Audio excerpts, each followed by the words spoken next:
Hello and welcome back to the Runaway American UK edition. It is your girl Kelly. If you're new to the channel, welcome. I react to everything UK, so if you have a video that is about the UK, please send it my way. This is a buy me a coffee special request, so thank you so much to Mr. Bell who requested this. Gary, thank you. This is RAF's Legless Antihero Sir Douglas Batter. I'm hoping I'm saying that right. Batter, I'm not really sure. And this is the fat electrician, I believe, who's doing this video, who I absolutely love. He's phenomenal. I've reacted to one of his other videos. Really enjoy his content. So let's give it a go and listen. You know somebody's an absolute gangster when they're not an American, and I'm still gonna make a video about him. Today we're talking about Sir Douglas Batter, a World War II British RAF fighter pilot ace with at least 22 confirmed kills, and he managed to do all of that as a double amputee with no legs, which I think we can all agree is a pretty impressive feat. Yeah, okay. Or lack thereof. Yeah. But first a word from our sponsor, because this video is brought to you by PermaSafe. Okay, we're gonna go past PermaSafe. I believe, yeah, I don't even know what PermaSafe is, honestly, but lovely, okay. In-law both fought in World War I. His father was an engineer, and his brother-in-law was a fighter pilot. Because of that, young Douglas knew that he wanted to be a fighter pilot too. So fast forward 1928, Batter's 18 years old, he just graduated from high school. He immediately joins the RAF as a cadet pilot, as well as going to Cambridge for college. And while doing that, he would become a star athlete for both organizations. While at Cambridge, he would play hockey, box, and become a star rugby player. Apparently, he was so good at rugby that it was believed that after college, he would join the national team to represent his country. And then for the RAF, he would end up playing on their official cricket team. I have no idea what cricket is, and I really don't care to learn. Nobody understands cricket. You gotta know what a crumpet is to understand cricket. I mean, yeah, I thought Crumpet was the mountain that the Grinch lived on, so obviously I have no idea what's going on. Fast forward again 2 years, 1930, he's still going to college at Cambridge, but he graduates from a cadet to a full-fledged commissioned pilot in the RAF, at which point he becomes known as an absolute daredevil while also being extremely talented. He can pull off every aerial maneuver known to man at this point,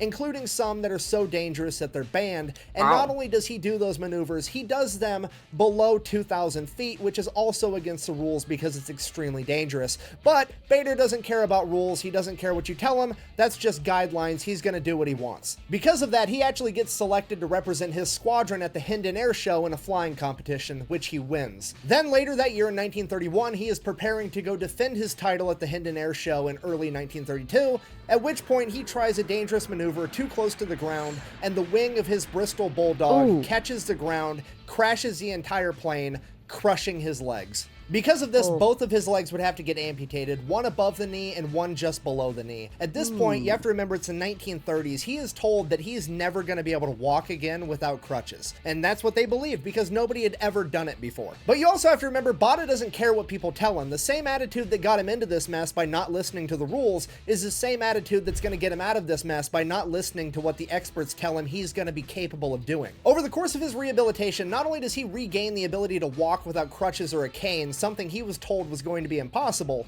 he also regains the ability to drive his sports car, golf, and dance, all on dual prosthetics. And he managed to do all of that in 4 months, essentially by himself, because all the experts thought it was impossible. It wasn't like modern day where there's an expert that has a refined process on how to help somebody out in his situation. No, this man blazed the entire path on his own with no background in physical therapy. Incredible. He just figured it out. So fast forward June 1932, 5 months after losing both of his legs, he shows back up to the RAF like, hey guys, made a full recovery, let's get me up in one of those planes so I can take it for a spin, at which point they tell him, absolutely not, you don't have your legs, we're not going to let you fly. He then argues with the RAF, to which they agree that they're going to let him have a test flight with another pilot, and if he does good, everything should be fine. So that's exactly what they do. He takes a plane up, he does a bunch of maneuvers, he lands the plane, all with the use of his prosthetic legs, no problem whatsoever because he is a phenomenal pilot. He then gets cleared by a medical board saying that he is fit for active duty, and he is reinstated as a pilot. Fast forward 1 year later, April 1933,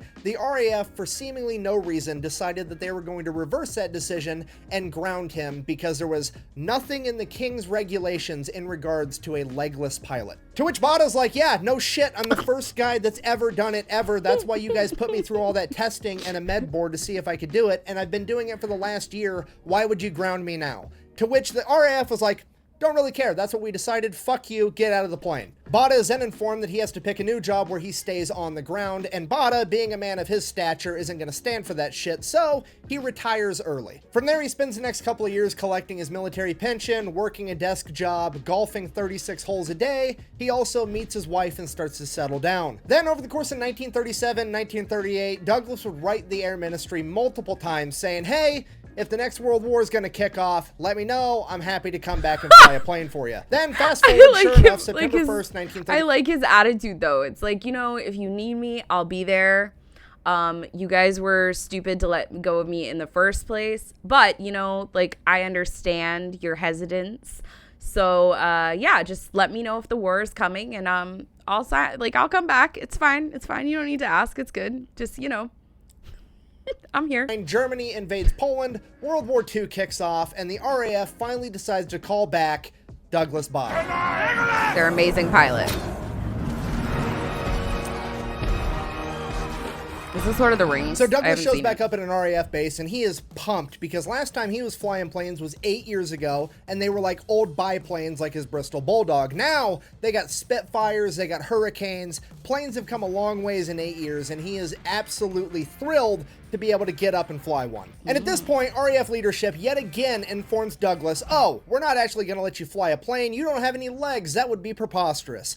We thought you wanted to join the war effort and do a ground job just to help out. At which point, Douglas is furious. Yeah. Peacock, you gotta let me fly! Luckily, however, some of the people that Douglas had served with prior 8 years ago were now higher ranking officers, and they had some pull, and they convinced the higher leadership to give this guy a shot because he's an incredible pilot. So the higher ups finally agree to give Douglas a shot, but that shot entails him going back through flight school all over again, which he does, and after his first 11 hours of flying with an instructor, he is finally allowed to take up a plane on his own, and the first thing he does is invert it and fly it upside down at a low altitude right past all the instructors. Basically giving all of the instructors the middle finger. He then peels off and goes and does a bunch of other maneuvers, and you have to realize this is the first time he's been inside of the cockpit of a plane by himself in like a decade, and last time he was flying a plane solo, it was his Bristol Bulldog, which is a biplane, and now he's flying a Spitfire. Wow. This is a huge upgrade, and he is blown away at how incredible this plane handles. He's able to take turns and pull off maneuvers way tighter and way faster than he ever would have dreamed of being able to do inside of a biplane. And initially, he gives all the credit to the new airplane and how advanced aircrafts have become. But then over the course of a little bit more training, he starts to realize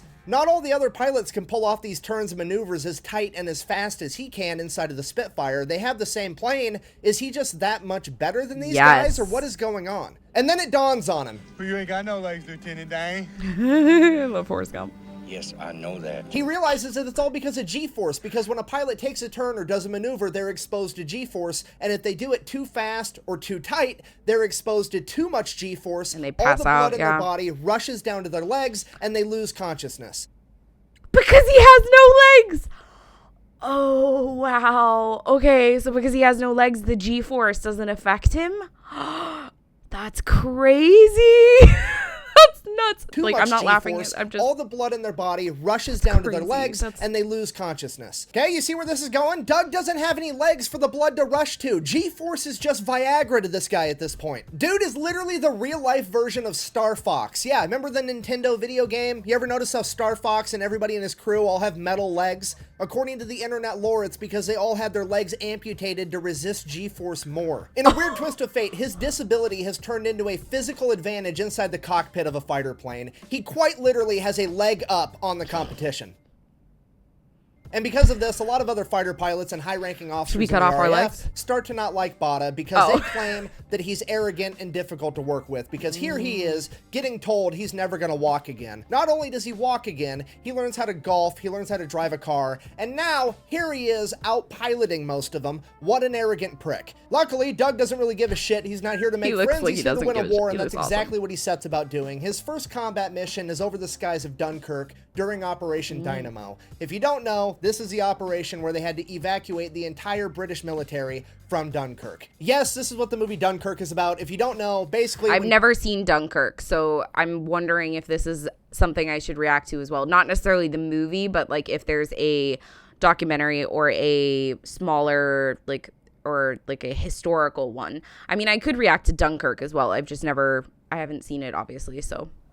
They took over France using their new blitzkrieg tactic. They took over France so fast that the British army couldn't even get a foothold inside of France to start fighting back. The entire military was caught and surrounded in the city of Dunkirk, and they had to evacuate their entire army, barely making it out with their lives. And Douglas Bader was in the skies over Dunkirk in a Spitfire, running defense for these guys while they got evacuated. During this time, Bader claimed to have shot down 5 German Messerschmitt Bf-109s, but he is only officially credited with shooting down 1 and potentially damaging several others, because every time Bader says that he shot down an enemy plane, it is extremely scrutinized, because again, a lot of the other fighter pilots in leadership don't like him because they think he's an arrogant prick. So literally every plane that Bader is officially credited with shooting down has been spotted by him, his wingmen, and an independent third party on the ground to verify that he shot that plane down before they would give him credit for it. Wow. But that's besides the point. Whether he shot down 1 enemy or 5 ultimately doesn't really matter, because Douglas Bader and the rest of the RAF were able to hold off the German Air Force from bombing the men on the ground long enough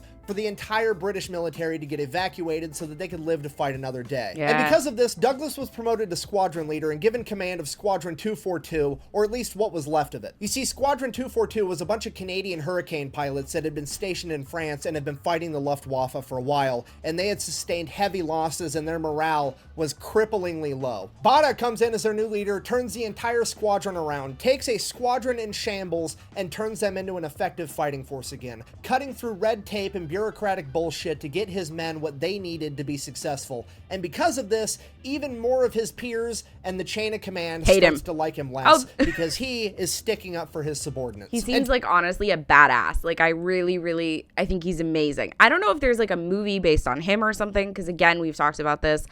We make movies in America. Obviously, we have Hollywood. We make movies in America about our own heroes, or therefore like who we've deemed as such. But amazing story. I feel like this is one that 100% should be like a fantastic. It could be a fantastic movie. I don't know why we haven't made it a movie if it is not one yet. This is the most important part of the entire story, because as this story continues to go on, you're going to notice that the more successful this man becomes, the more and more some people tend to not like him and try to trash his reputation. I have watched countless interviews of other people talking about their relationship with Douglas Bader when he was alive, and all of their opinions can be summed up into one of two. Opinion number 1, he is a literal superhero. Opinion number 2, he was an arrogant prick, but even I can't deny he was a good fighter pilot. And oddly enough, all of the people that thought he was an arrogant prick were fighter pilots that were in an adjacent unit, or leaders that were in an adjacent unit, not his unit, because his chain of command absolutely loved him, and all of the men that served underneath him also absolutely loved him. To give you an idea of how highly his men thought of him, one of the pilots that served underneath him, Sir Alan Smith, later in life said in an interview about the time that Douglas Bader made him second in command for a mission, "It felt like God had told me to come up and keep an eye on heaven for him." Which to me says everything, because I think how you're perceived by your subordinates is a far better metric of your character than how you are seen by the people competing against you for a promotion. I'm pretty sure you're wrong, because I read on the internet one time that somebody's grandpa met him once during World War II, and that guy's grandpa told him that Douglas Bader wasn't very polite.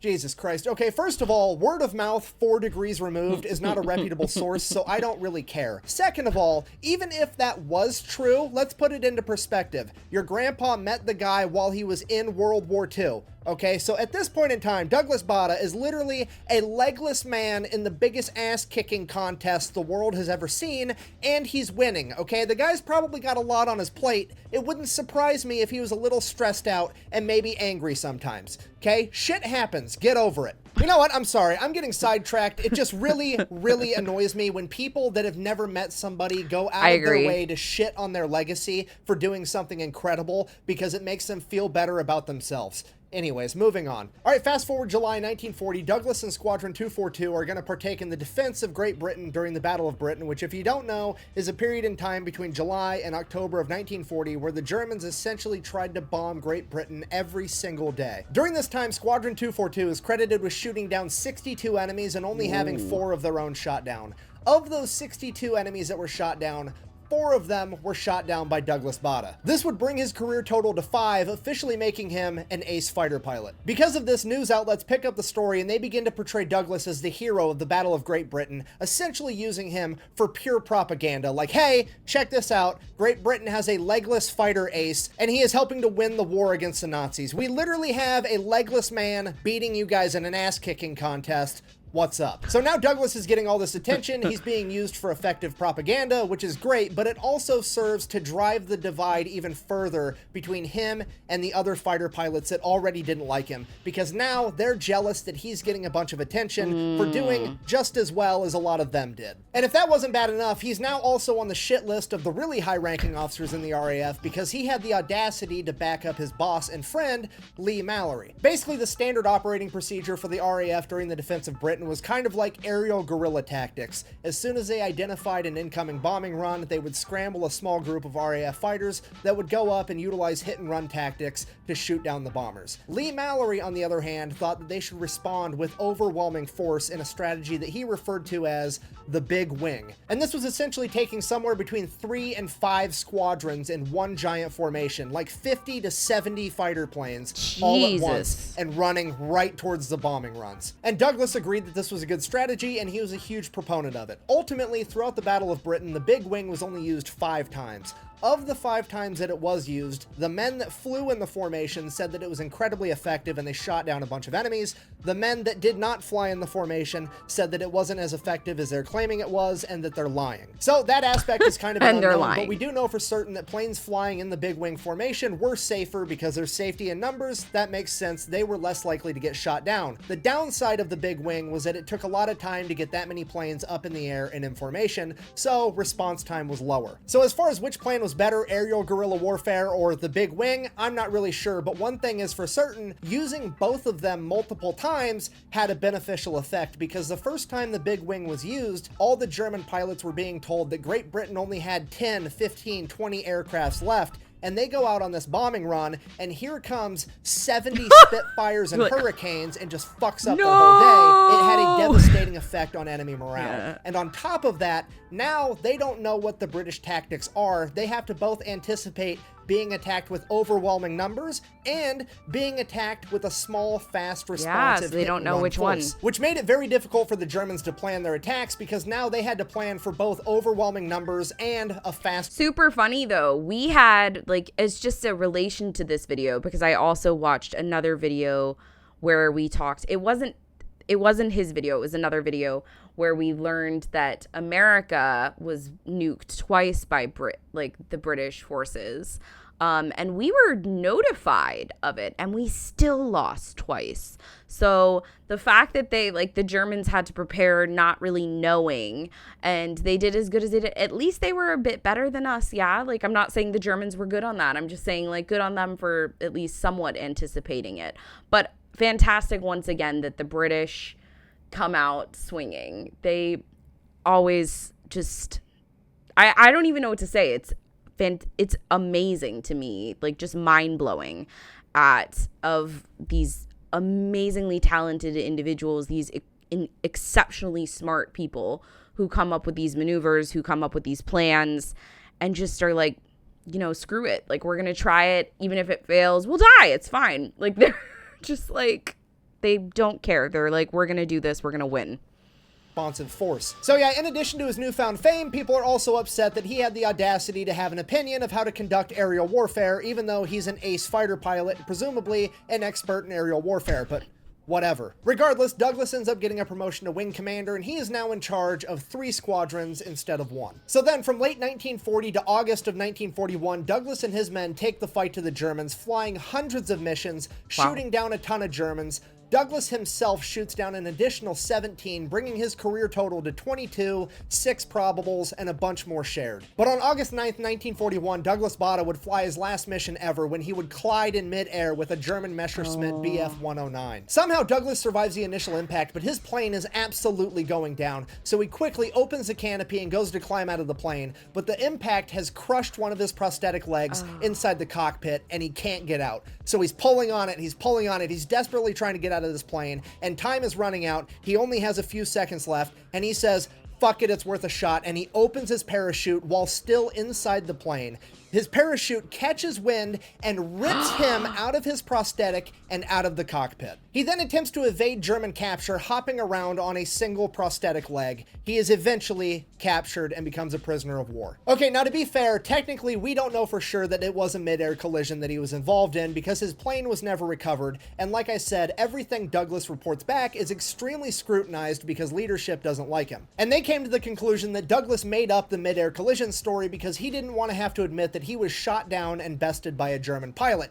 And the reasoning for that is that the German documentation captured after the war didn't show that there was any mid-air collision around this time period. Here's a caveat to that. The documentation also didn't show that they shot down Douglas either. So now the leading theory is that he was actually a victim of friendly fire somehow. Which, you know what, to be fair, as much as I want to have Bada's back on this one, if you take a step back and really look at it, it does make perfect sense, because what person in their right mind would take the word of their own guy who was fucking there and lived through it over the word of the German military in the 1940s? I mean, the Germans back then were just batting 100. They never fucking lied about anything ever. They definitely didn't build an entire military in secrecy, violating the Treaty of Versailles so they could try to take over the fucking planet. And they definitely didn't have a crazy military dictator dosed up on amphetamines and testosterone who people were literally scared to give him bad news. There's no way that they would lie on this documentation. Why would they lie? They have no reason to. They're so trustworthy.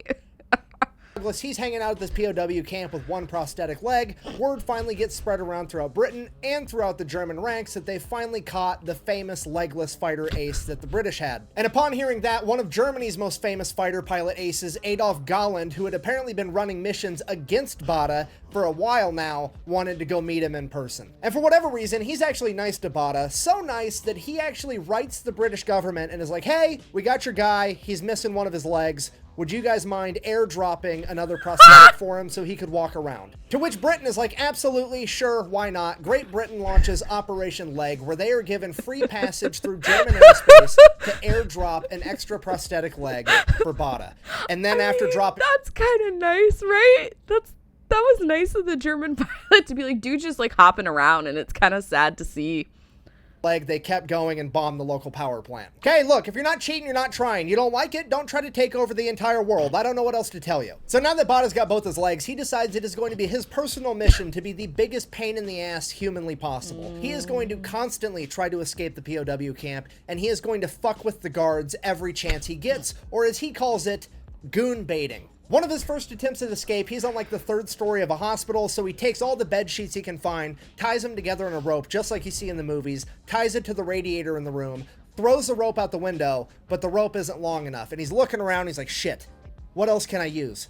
There's a guy in a coma that he's sharing the room with. So he ties the rope to that guy's bed frame and pushes the guy in the coma bed over to the window to get it close enough to the ground. He rappels down to the ground and runs off, but the Germans catch him again. Then after he gets out of the hospital, he goes to a normal POW camp where he tries to Andy Dufresne his way out. He tries to dig a tunnel out of the POW camp using his prosthetic leg as a shovel and taking all the excess dirt that he has, putting it inside of his prosthetic leg and walking a ways with it before falling down to dump out all the excess dirt so they never see any big dirt piles. But eventually that plan gets busted too, and then in August of 1942, after a year in captivity, he finally makes it out of the POW camp. He escapes, and he's gone for like 36 hours. They put out a nationwide manhunt. They're getting posters ready. They are absolutely gonna find this guy. They were getting their ass kicked by him in aerial combat. There is no way that these guys are gonna admit that a man with no legs legs was able to escape their POW camp. Eventually, they do end up tracking him down, take him back into custody, at which point they decide they're going to send him